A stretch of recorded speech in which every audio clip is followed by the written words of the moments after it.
Everyone, this is Ross, and we're out here for one reason today, and that's to take a look at my Black Madeira trees, to talk about Black Madeira. We're going to taste the fruit.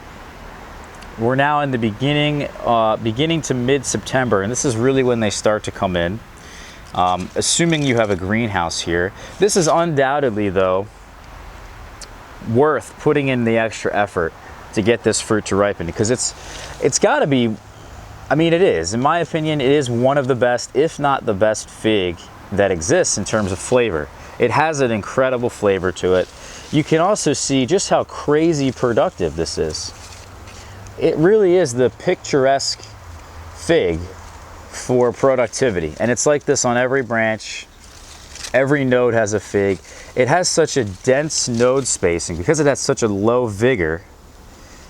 It usually corresponds with high productivity, and this is like what some people would say as very productive. But because it has that dense node spacing, I think it looks more productive than it actually is. You can see on this tree, this is my UC Davis version. There's a few versions of this that we're going to look at. You can see though on the UC Davis version that there's not a single ripe fig yet, although it is extremely productive this year. It has more figs on it than any other tree, I think, per node distance. So let me show you guys now a different Black Madeira that I have. This one comes from Belclair Nursery.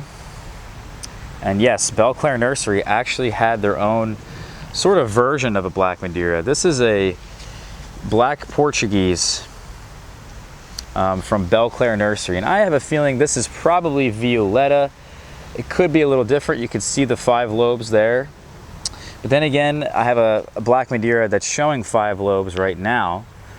The point is that this fig is very similar to Black Madeira. I'm not entirely sure if there's any differences just yet, but Belclair did indeed have their own Black Madeira type, and my friend Peter Kandari inherited this tree, I guess, or had a tree of his own. And this is one of the last few trees of that variety that exists. And he was really, his tree was like 10 or 12 years old at the time. It was kind of at its end of its life cycle. And he decided, I asked him about it, and he sent me cuttings. And he said, these are my last cuttings of this variety. See what you can do. I propagated it. I sent one to him, one for me. And he says I saved the variety. I don't really know if that's true, but here on this side of the yard is my Black Madeira KK. You can see we've gone crazy with air layering the trunk, and all these branches down here are brand new, and these will actually be cut back and be the new tree, because the main stem here is not going to survive the wintertime this year. You can also see though on this particular fig just how crazy productive it looks, and it keeps putting out fruits. As the tree grows, it just keeps putting out new fruits, which is a really nice trait. It pretty much doesn't stop. You can see how incredibly productive that looks. That's just nuts. I mean, that's really photo worthy right there. And it's also ripening right now. So we're getting some figs. You can see one down here that's pretty close to being ready, but I also have one back here. It's a bit smaller, and we're gonna pick this, and hopefully it's not spoiled, and we're gonna really inspect the flavor on this. It really is something special. Just a couple notes on the different versions of Black Madeira is that there is different versions, different types, but most likely they all come from the same source, and I think it's been confirmed. However, one of them did come from stock that seems to be a bit healthier. And if you notice, my Black Madeira KK that we just looked at has a wider node spacing, which means it has more vigor to it.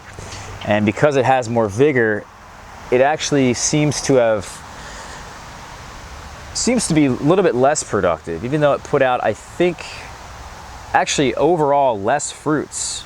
Even though it's a much larger tree, it's an older tree, it put out less fruits than my Black Madeira UC Davis. So some people give the UC Davis version not enough credit And in fact, that lack of vigor could be a good thing. But us as Americans, we always want to have a faster growing tree, a bigger tree, and in fruit, that's just not the case of what we really want. Here's the fruit here. A really nice visual appeal to it. It actually split down the side here. So I'm hoping that this didn't spoil it all. It looks like there was some ants in here. Usually it has some nice honey at the eye. Let's cut this open. It did rain last night, but overall it's been pretty dry. Wow, this is a really nice one here, guys. It's a really something. This fig is really something.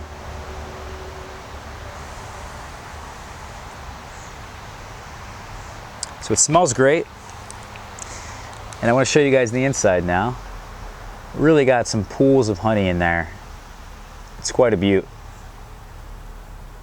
And of course, let's try it.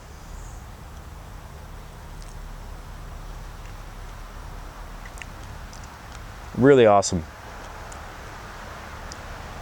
Just incredible. It's got a really awesome, winey, complex berry flavor that's very smooth.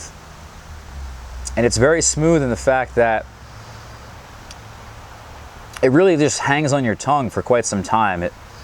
It's got an elegant berry flavor to it that not many figs have. And I like to, I kind of made this a point in the live stream we did very recently, is that this is kind of in its own category with a few other figs I have. Things like Socorro Black and Smith and Azores Dark and the Col de Dames.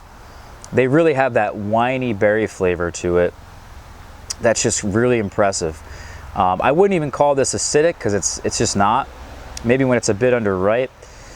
Overall, this berry flavor really jumps at you and hits you in the face and you're just like, wow. And not only that, but there's a really awesome sweetness that this one doesn't actually have. But I like that. I like it less sweet, so you can really get the more complex berry tones in there. And overall, this is just a 5 out of 5.